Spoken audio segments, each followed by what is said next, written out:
I pray like hell that my titty does not pop out. Hi, welcome back to another installment of Wine on Mars. I hope you have your wine, pop a squat, and let's do some chatting. So welcome back to Wine Down on Mars. This is the show where I, your host, Naya Nicole, talk about different subjects that may interest a lot of different people out there, but this is a safe space for women of color, BIPOC, LGBTQ+. Happy Pride, y'all. That was embarrassing.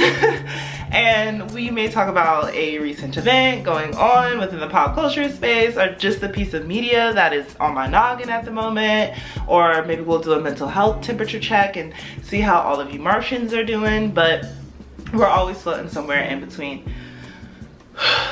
I have to get used to talking and pacing myself on camera because I get out of breath when I'm talking, and when I get excited, it's even worse, and that's exactly what's going on. Also, excuse my hair if it looks a little bit funny right now, okay, y'all? It's in the process of being done, and it's a little interesting. But I kind of wanted to have a conversation after watching this video by Monica Hernandez, and I'll link the video that I'm referring to down below. And it was essentially, I'm reacting to a video that was reacted to by a misogynist. Monica Hernandez, if you guys don't follow her, check her out. She just does really awesome commentary and kind of like think piecey, like ranty type of videos, which I really enjoy. But she was doing this video where she was talking about setting boundaries and why grown men love young girls. I'll like link a part of that in here. But the thing that stood out to me about this video was that so much of what she was saying, I feel, is so applicable to what so many young women go through, especially women of color who grew up in single family households, who kind of grow up manifesting trauma in a very specific way. And I just enjoyed the video. It was just, you would have to watch it yourself to get a firm understanding of all that it entailed. But this guy responded who was a certified misogynist, and I think that, I'm not speaking in reference to the situation and the exchange itself, but more so the culture in which allows for men to be active in that way on the media, and sort of the divisive nature that's going on with a lot of women-based content and male-based content, and what I think that that means and what it represents for the reflection of our society and generation in terms of men and women as a whole. So step one, like, I want to identify, I guess, the divide that I sense between women and men on social media platforms. The way that women are using their media platforms to voice the opinions and the perspectives that they're dealing with, whether that be dating, whether that be working, whether that be career, relationships, trauma, business, what have you. The way that they go into those spaces and operate versus the way that men operate, it just seems like now more than ever there is such a divide, and I hate it. I hate it. I hate how the internet has kind of cultivated this culture where it's so normalized, like both misogyny and especially misogyny, and we can get into that, but also misandry. And I'm like, oh shoot, like, and I'm guilty, y'all. I'm guilty. I have caught myself in moments where I really possess a strong disdain for the opposite sex, and I'm just being honest with y'all because I think that needs to be said. It is so, like, we're not understanding each other. And right here, I actually want to talk about divine feminine energy and divine masculinity. Divine masculine energy, because there's a divinity and there's purpose in both female divine energy and male divine energy. And I should also say masculine energy and feminine energy, because there are attributes to every single human that has both masculine and feminine qualities, which is why the fact that gender fluidity is such a radical political idea is crazy to begin with. Because if you really think about it, all of us, you could be the most feminine human existing. There are still certain qualities that we all possess that to some extent may more so naturally, on a primitive sense, reside with a more masculine energy and vice versa. And I think that we should learn to embrace both of these perspectives and both of these viewpoints instead of ostracizing the other for being in a particular state. The moment we're able to really welcome like sexual expression, gender expression, I think we'd be so much more balanced and so much more neutral. So that leads me into my second point, the art of neutrality. And I hope that this is making sense. I'm pretty sure that this sounds really spacey and bizarre and like I sound like a cadet, but the art of neutrality, I think that when I say the art of neutrality, I am referring to the art of not aligning with one radical ideology or the other. Understanding that for most things are not like absolutely positively absolute. There's generally speaking like some sort of, you know, in between that people reside in. And that's also something that I think, because polarity and like opposition and just like having two radical different perspectives, like Republican, Democrat, progressive, conservative, like liberal, conservative, what have you, it's like in today's society, because of the media, because polarizing media is so much more entertaining and so much more stimulating to sell to the brain, it is so much easier to create something that is just like hyper polarizing and like really like the polarization, like creating, like having to have a villain in a narrative and having to have a hero, having to have both of these characters to kind of create this. And follow me, I know I'm all over, but I know some of y'all are getting it. Some of y'all are on Marz with me and you're getting it. And it's like, there has to be this narrative. There has to be black and white, good and bad, evil and, you know, holy, and these extreme like perspectives. And I think that is also what's happening within a lot of like cishet spaces where y'all know what I'm saying, like in a heteronormative culture, right, where there's like homophobia and there's like all these fears concerning the way that like you can express yourself and express your gender identity, whatever, what have you. If you're so committed to focusing on just being the most machismo, masculine man at all times, you're not gonna be able to walk in the light of feminine energy and even understand and accept that. And this is where I feel like it gets really scary. It's the same thing with the opposite. Like people like, because I was using that example, if you're a man residing in masculine energy and then if you're a woman residing in feminine energy and you're not welcoming something that is a little bit more masculine or something that is a little bit more action based, you may be limiting yourself from being mobile and more pragmatic and logistical in certain perspectives. And I feel like that's such a crazy thing to say, but I don't mean that to like be political. I just mean it from a complete like biological perspective.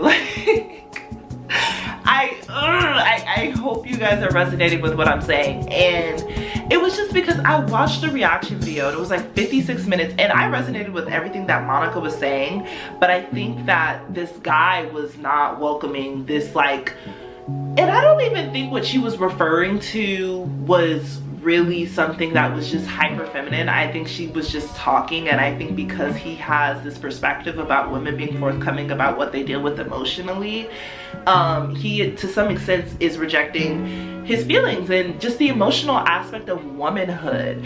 But what a deficit, you know what I mean? Like what a deficit.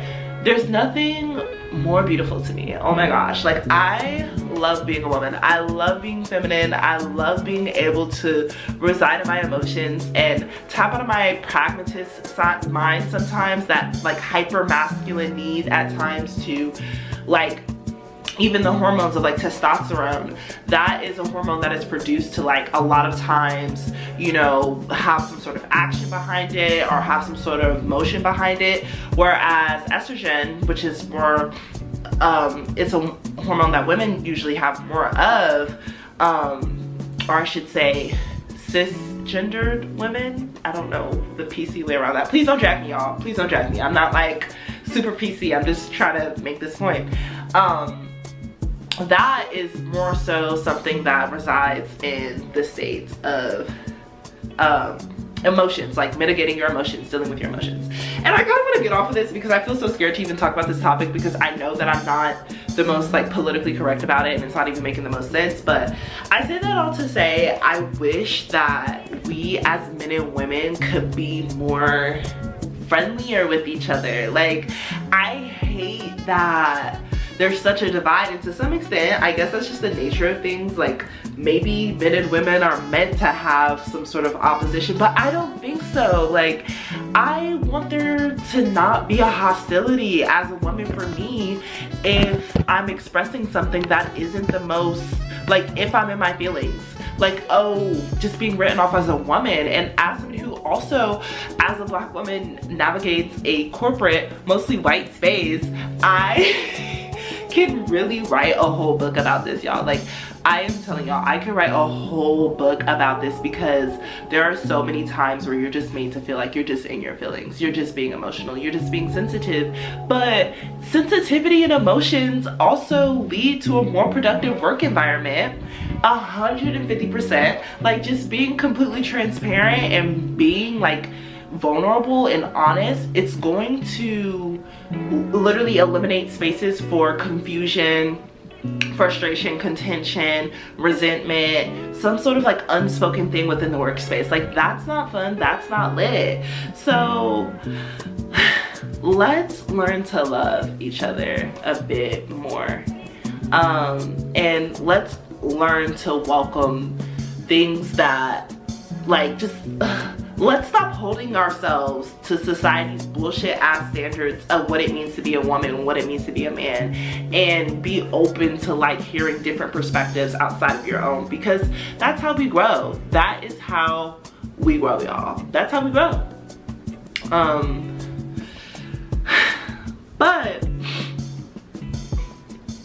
in regards to my sentiment about the art of neutrality, there's a couple of articles that I actually would love to like plug in to let you guys know about, because they're so lit, that talk about the art of neutrality and the perils of polarization.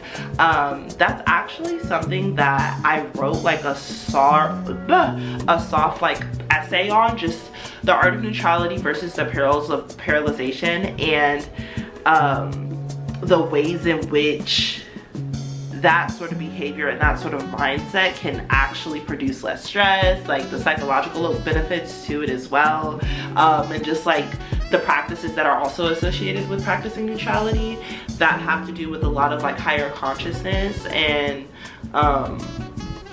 yeah. There is a actual article that I want to reference in regards to the art of neutrality, and it's so funny because there's this meme and it's like, what is the secret to eternal happiness? And it's like this wise man, and this wise man is saying like to not argue with fools, and the guy responds and says, I disagree. And the person kind of responds and says, yes, you're right. And I guess that's what I'm saying is like, why do I know why, I guess, like from a like human perspective and like way of thinking, I know why, but I feel like why at the same time, you know, like I know why, but like why we need to know, you know. Why is it that within our culture today, people are so motivated to argue. Like with social media platforms, it's just become so prevalent for everyone to feel like they need to have an opinion about something, you know? Because I really feel like, and I know I said this came to my mind with Monica, but this was literally like the way my mind went about just like the rabbit hole of thinking. Why are we so motivated to argue today? What is it that is going on to where we feel the need? Is it always worth it? That's the thing. I think that's the moneymaker. Half of these arguments that we are having online are not even productive or about things that can really propel some sort of change. And maybe at the same time, let me back it up. Let me be neutral about it, because at the same time, you could argue that these conversations and that these spaces on social media is literally what social media is created for, is to have a platform to be able to share different opinions and different perspectives, and maybe have those tougher questions and conversations that you just wouldn't get the space to discuss or have in the real world. Like, you can argue that as well. Oh, my back. But I just wish we could go about creating more neutral spaces on the internet, and that brings me back to my purpose of lying down to Marz. I want to be neutral on the internet, but also, like, how?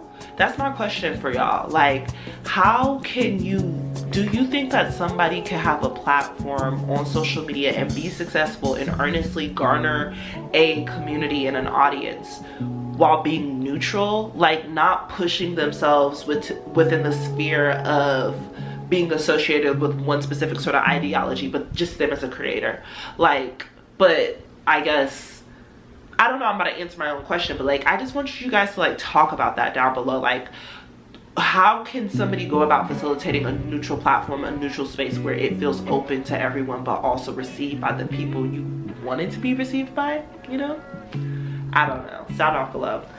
But that was my little rant. I hope that didn't sound too crazy. I hope that didn't sound too loco. I actually really enjoyed talking about this. And yeah, thank you for tuning in to another episode of Wind Down to Marz. I hope to see you in my next video. Please be sure to subscribe and click for more. See you in the cosmos. Bye.